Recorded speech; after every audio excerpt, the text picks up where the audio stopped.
Welcome to this week's episode of Coffee with a Journalist, brought to you by OnePitch. Are you curious how OnePitch can help you find relevant journalists to pitch, including some of the guests on this podcast? Head to our website at onepitch.co to learn more. Our guest on today's episode is Christopher Zara from Fast Company. As senior editor, Chris runs the news desk. His memoir, Uneducated, which is out now, examines the value of higher education and confronts the stigma of being degreeless in a 21st century knowledge economy. During the episode, Chris talks about why he wants to be easily reachable for sources, the reason he says no to pitches, how you need to pitch the news desk at Fast Company, and more. Let's hear from Chris now. Welcome, everyone. This is Coffee with a Journalist. I'm Beck Bamberger, and we have today, coming live from New York. My heart. I love New York, Christopher, as we just talked about. Christopher Zara is here. He's the senior editor of Fast Company. He's been the editor for a while, it looks like, Christopher. So we're going to talk all about it. But thank you for being here. Yes, Beck, thank you for having me. Yes. In addition, you are also now in the special class of journalists called published authors with an actual dang book. Yes, that's correct. And memoirist, if you want to really put a technical spin on it, yes. Yes, to be even more specific. Okay, we're going to get into that because, yes, everyone should be buying the books by our journalists that are always on here and all the things. But first, Christopher, just broad strokes, because even for the biggest outlets, I like people to just be clear.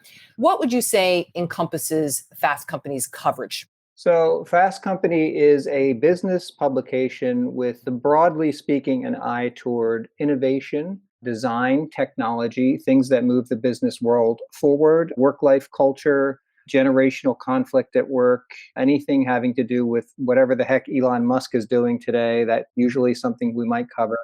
So it's all of the broad business categories, but with a sort of eye toward how to make business a force for good in the world, if that makes sense. It does. And for you being an editor, is there much of a inbox commotion that you have? How is your inbox? Yes, it's not great right now. And I'll tell you, I think I probably have maybe a unique issue with inboxes at my job. I'm the senior editor on the news desk. So if you Google who is the news editor at Fast Company and you have any kind of piece of news that you want to share, I'm usually the first name that comes up. I do look at everything that comes into my inbox. Oh, wow. I don't say I read everything word for word, but I do. I don't let anything just pass me by. But I do. I get a good amount. I've been there 7 years. People know where to find me. I make my emails real easy to find. I'm the kind of journalist that I want to be a person you can contact. I don't want to be one of these ones where you have to go through 50,000 different hoops just to get them to respond to an email. So I'm pretty available. And the price I pay, if you want to use the word price, is a really full inbox that I don't always have the time to manage. So then what do you do if in an attempt, let's just say? Well, there's a few things I do, and it really depends on the week. This week, for example, it's been a really busy week. I mentioned Elon Musk. Twitter is changing their branding. Everyone knows that story. It's a huge story for Fast Company. Branding is already a big branding and design and things like that. So there's many different things we have to think about with all that happening. We also have tech earnings happening this week, all week long. So these sort of news-driven items they're going to basically command most of my time. So I'm not going to have a lot of time this week to answer and look at pitches for news coming in, but I will try. And because of the fast-paced nature of what I do on news, there's a lot of times when I just have to say no to things just because we don't have the resources at that moment. I say no to a lot of good pitches. I mean, any given week, we get great stuff and we just don't have the time to cover it all, especially in a week like this when the news is beckoning. So. Yeah, timing is a lot of it. So do you do, Christopher, the let it roll method? Like you just keep the emails in the inbox and just... No, I don't. And partially it's because, again, there's a real time sensitive element to much of what I cover. And if it's something that ends up more than a few days old or a week old, I usually just delete them.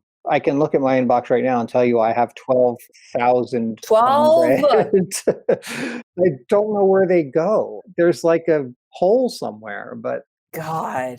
Okay, but you're the editor, so you're doing a lot of traffic control, I'm sure. which means, okay, ooh, this piece is really good and I got to toss it to reporter person over here, right? Yes, that's a big part of my day. Yes. How often is that happening? That happens a lot. That's going to, again, depend on the week, what's happening. I get a great pitch, for example, about, I think I mentioned generational conflict at work. We get something about how Gen Z is demanding XYZ thing at work. Yeah, every single day. Right. The bar is high because there's a lot of Gen Z stories out there. But if it's a good one, I have a couple of good reporters who like to cover that space. If it's mental health at work, I have a couple of good reporters who really like to cover that space. I have one that likes finance. God bless them. To your point, yes, I do a lot of here, you want to take a look at this. Very often I let the writers decide. I'm a soft sell as an editor. So if they don't want to do it. Well, okay. So wait a second. If they don't want to do it, does that mean you do it? Because you still write. You do a lot of writing.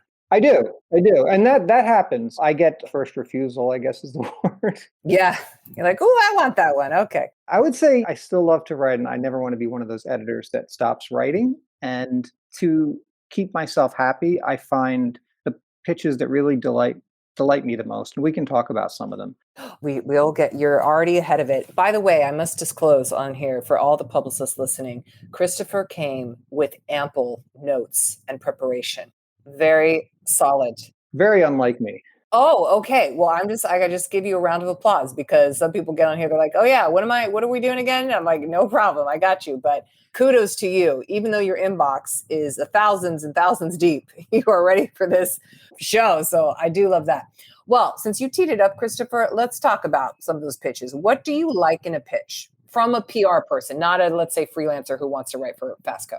Yes, it's got to be direct, and the news value, because we're a news team, the news value has to be really upfront and really prominent. I need to know right away, what is this about? I don't need 3 paragraphs of throat clearing about some trend that I already knew about, or that Twitter is turning into X today and people are mad at Elon Musk and blah, blah, blah. It goes on and on. It's like, yeah, I know all this. We're covering this stuff. So it's like, tell me what it is you're offering and try to make that clear. Start with the subject line. There are no tricks with subject lines. There's tricks to get me to open something for sure. I'll open it. And then if it's not something for us, the subject line is not going to get us to say yes to a story. I really love subject lines that just tell us what it is. Study. Millennials are the biggest liars per generation. Research reveals. That was actually one I said yes to, and then I ended up not doing it because I didn't feel the survey delivered on the promise, but the subject was right there. It's like, here's a new study about millennial behavior in the workplace. I want to read this and I want to see what it's about. So that one worked. Okay, great. Anything else on the opposite that you never want to see in a pitch, or is it complete bye? The thing that really gets me probably the most upset is when I feel that the pitch promises a piece of information that is not delivered in the story. Usually this happens with surveys or data that a company wants to share with us. A lot of companies have proprietary data. They want to share it with us to get their name out there. It's a great arrangement because we'll write about it if there's a real news value, and the companies get mentioned. And I think everyone likes that arrangement, but sometimes the PR people will say that we have data that can say this or this or this. And I get excited because I'm a data person and I'm like, yeah, let me see that. And then they don't produce it, or they produce a study that doesn't really say what they said in the opening. So that would probably be my biggest pet peeve. Yeah. So don't be tricky in your subject lines and then fail to deliver. Yes. Okay.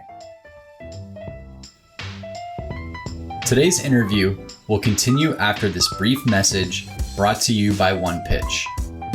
Are you curious to learn about the unique ways OnePitch helps brands engage with the right journalists? Head to onepitch.co and create your own custom media list in 5 minutes or less. Now back to today's episode. What about, and I'm sure they come to you, exclusives versus embargoes? Do you ever want to see either? Yeah, we will. We'll take a look at anything that, if there's a reason to do it, I won't turn it away just because it's an embargo. I think, like most journalists, I probably get a little annoyed with certain embargoes, the weird midnight embargo times, which I know the companies decide and not the PR people, but that's always weird because we always mess it up. You mean like midnight for my one little tech company that's announcing its brand change? And you're like, what? This is not even, no. There's no embargo. That kills me. It's like no one is sitting on the edge of their seat for your dorky little news. Go sit down. Yeah, but we will consider them. That's very generous. Another pet peeve would be like you agree to an embargo and then clearly like they have already tossed the story, an early version to like the Wall Street Journal or the New York Times that comes out like a day before the embargo that you've been sitting there waiting on. I won't name names, but that happens sometimes. Yeah, no. Okay. So, Christopher, you mentioned, and I love this, you always want to be an editor who's writing. You always want to be a journalist who's accessible and never is on the mountain of holier than thou-ness and never touchable. For relationship building, then, for you, is there anything publicists can do? I'm an after work drinks person in the sense that like I do, if it's going to be coffee versus drinks, I'll take the drink anytime because I can't really drink a lot of coffee and it ends up being, I don't know, like it just feels more comfortable in an after work cocktail environment to have conversations. I don't do a lot of no agenda meetings with PR people these days just because of time. I have in the past and I do occasionally if it's somebody who really wants to work with us. I do make the time. The better scenario for us, probably, we do have a great office at Fast Company at 7 World Trade. You do. I've been there. The views are spectacular. Let us emphasize. Yes.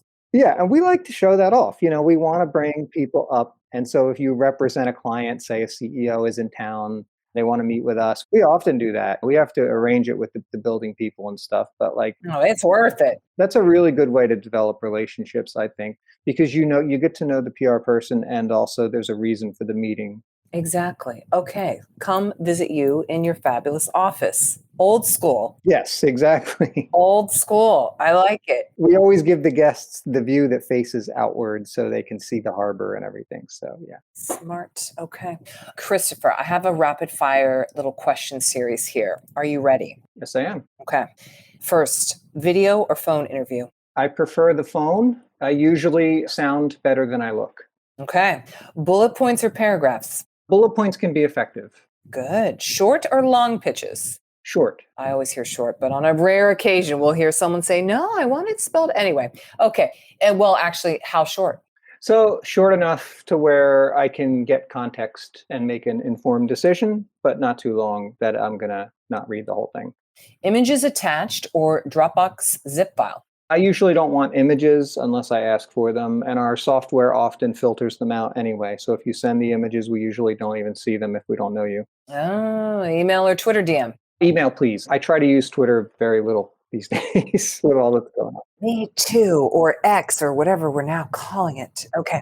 I use it to find news. I have to be on there and use it, but I don't necessarily communicate on there. So Okay, one follow-up or multiple? usually, 1 or 2 follow-ups is fine. We do get busy, and there's times when a good idea slips by, and it is something you meant to respond to but didn't. So they can be effective to follow up. I'd say if you're following up more than like twice on the same idea, It's a no. yeah, it's probably a no. Okay, good to know. Direct or creative subject lines? Direct. We covered that a bit. Yes, direct. Tell them what you got. All right, press release or media kit? Press release pasted into the email can be very effective. It gives me the context I need. If the press release is already drafted and you can just paste it in and it's text, yeah, that really helps. Then you don't have to click to another thing. It's right there. Yes. All right. Time you usually read pitches, or is it all the time? I try to keep it to daytime hours and work weekdays. Yeah, good. I really don't like to. I have to do things for work all the time after hours, deal with emergencies. You're a journalist, so stuff comes up.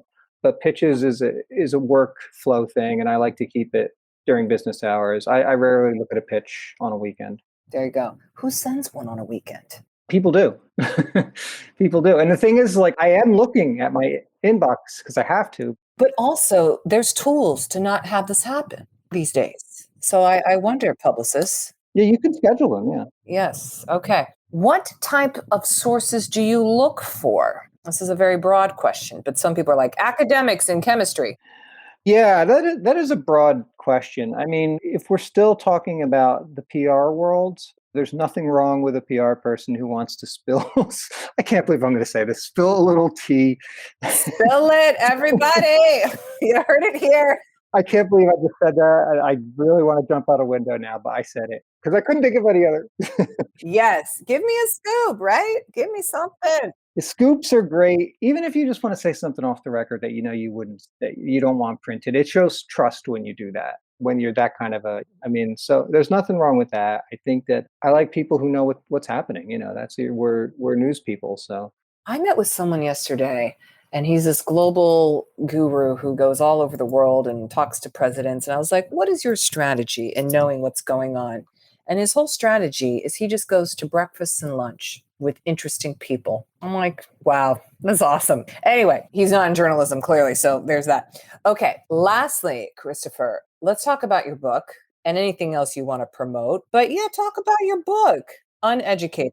Yeah, the book is called Uneducated. It just came out in May. It was published by Little Brown. It's a very personal story about the education divide. It follows my own attempts to navigate the professional white-collar world without a college degree. I came to journalism relatively late as a person who had problems in high school. I was ejected in 11th grade. I was classified as emotionally disturbed by it was a whole thing, but the school system didn't quite. It didn't work for you. It didn't work for me. And when I left, I wandered around, did menial retail jobs for about a decade, and then found an opportunity to do an unpaid internship.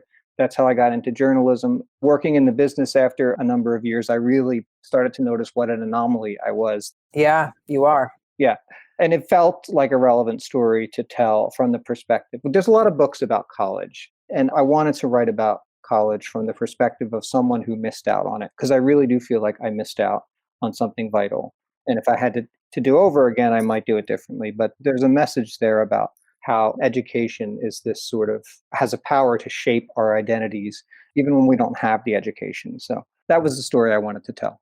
Yes. Well, I just bought it. It's coming on Saturday, Christopher. So there we Thank go. you so got much. one sale. Yes. Thanks for doing this podcast. Oh, and I love memoirs.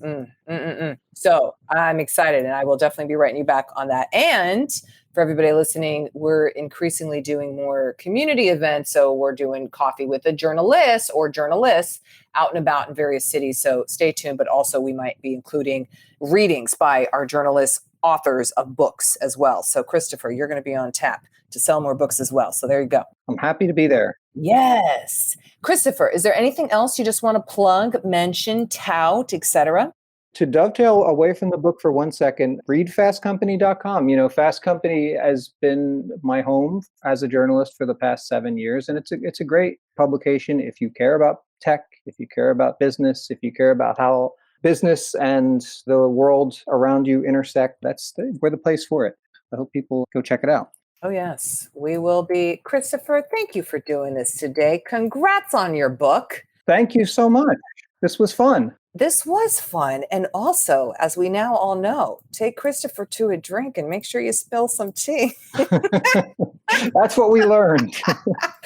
We did. Oh, thank you so much, Christopher. Lots of fun. Thank you, Beck. Yeah, thanks. We'll talk to you soon. Thanks. All right. Bye-bye. Thanks for listening to this week's Coffee with the Journalist episode featuring Christopher Zara from Fast Company. For more exclusive insights about the journalists on this podcast, subscribe to our weekly podcast newsletter at onepitch.co/podcast. We'll see you next week with even more insights about the journalists you want to learn more about. Until then, start great stories.